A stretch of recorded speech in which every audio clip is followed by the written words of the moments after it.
somebody would have told me a year ago that I'd be sitting on a park bench playing checkers with an old guy, I wouldn't have believed them. It's amazing the way things turn out sometimes. You know, up until a year ago, I never spent time on this park bench with anyone. In fact, nobody even sat down beside me. Yeah, it's amazing what little bad gas will do for you. Very funny. I think it's your move. My move? All right. You know, Jerry, I don't think I've ever thanked you enough for everything that you've done for my wife and I over this past year. I mean, we've actually become a really close friend. And, well, then you guys gave us that old fire beers, and that blew me away. It's almost like you've become more of the father than I ever had. You know, speaking of that, you never talk about your dad. Whatever happened to him? Oh, well, it was about when I was 14. He just, out of the blue on a Wednesday, came in and said that him and Mom weren't doing well, and by Friday he had 4 bags of his stuff packed and he left. I mean, right when I needed him most, he was just gone. I didn't see him for 6 months. It's like he died, but worse. Oh, man, I'm sorry to hear that, Carl. Wow. What was the worst part for you? Now, probably trying to figure out how to be a father myself. I know that probably sounds funny to you. You've been married for 45 years, and I mean, you're raising great kids. Well, you know, things haven't always been so rosy. I made some bad choices when I was young, and yeah, I paid for it too. Really? I wouldn't have guessed. No, I didn't always honor God in my life. No. All right, I wasn't going to ask, but now you've got me kind of curious. Well, you know, put it this way. When I was your age, I had more girlfriends than Herman Cain. I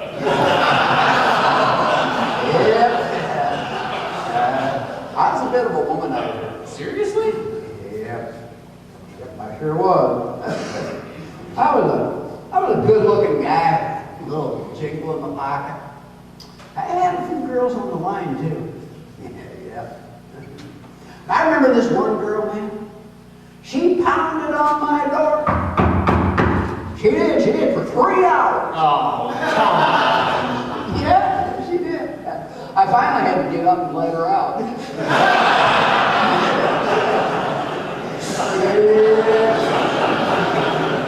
Kind of sneaks up on you, doesn't it? Yeah. Seriously, you know, I was restless, and I just didn't have a spiritual compass. I was drifting. You know, in my relationships, I was disconnected. It wasn't until a couple of friends of mine reminded me of my behavior. Oh, I started to question. I started to look in the mirror. And that's when God started to work in my life. Yeah. I'm still kind of new to this. What does it really look like when God's working in your life?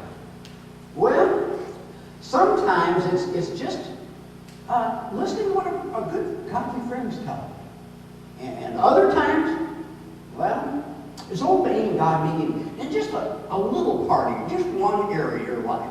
For me, it was letting go of control and trusting that God wasn't going to wreck things for me. You know, you have a way of saying things that make sense, Jerry. Thanks. You know what's bothering me? We haven't seen Ian around here lately. You know, he used to be every Saturday morning when we were playing checkers.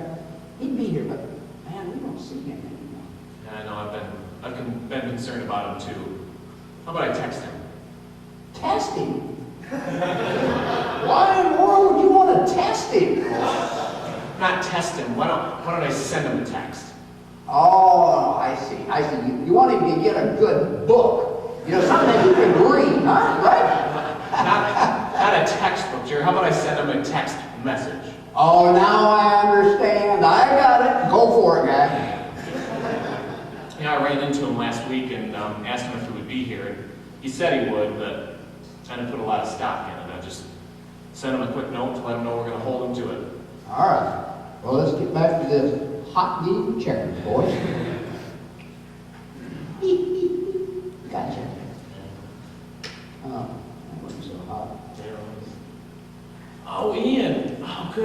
good to see you, man. We missed you. Yeah, at least somebody misses me. Well, we're here every week. Yeah, I realize that, but I don't have time for checkers and blowing wind. I think that was another gas joke. I'm starting to get a little self-conscious here, guys. I wouldn't worry about it. Besides, I got problems you can't solve. Man, my life sucks right now. I've had it up to here. Man, what's going on, Ian? I'll tell you what's going on. Last night my wife says, "There's the door, why don't you walk through it?" How's that for after dinner conversation? She says I don't love her anymore. She says the kids don't know who I am. Man, what about me? What about how I feel? What about what I think? You know, I'm busting my butt earning a living and providing for this family, and they don't even see it. You are a good provider, Ian. I mean, I wish I made half the money you made. Darn right I'm a good provider, but man, they don't appreciate me. I know it's hard. Man, I felt the same way, but why don't you just kind of sit down and relax? Get that weight off your feet, guy. I don't have time for your little game at checkers, man. I got bigger problems to deal with. I'm out of here. Oh, Ian, wait. Where are you going? Excuse me, I'm leaving. Leaving? Come on. You're not the only one with problems here. I mean, I'm trying to navigate this thing called fatherhood and parenthood, too, and it's no walk in the park for me either. I mean, What do you want from me? I want you to think about somebody other than yourself for a minute.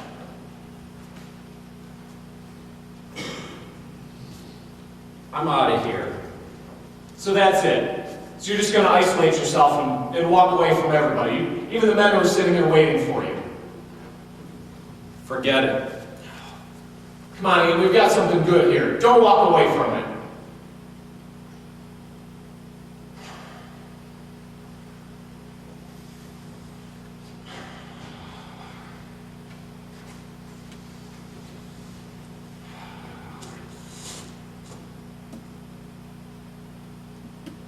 You okay?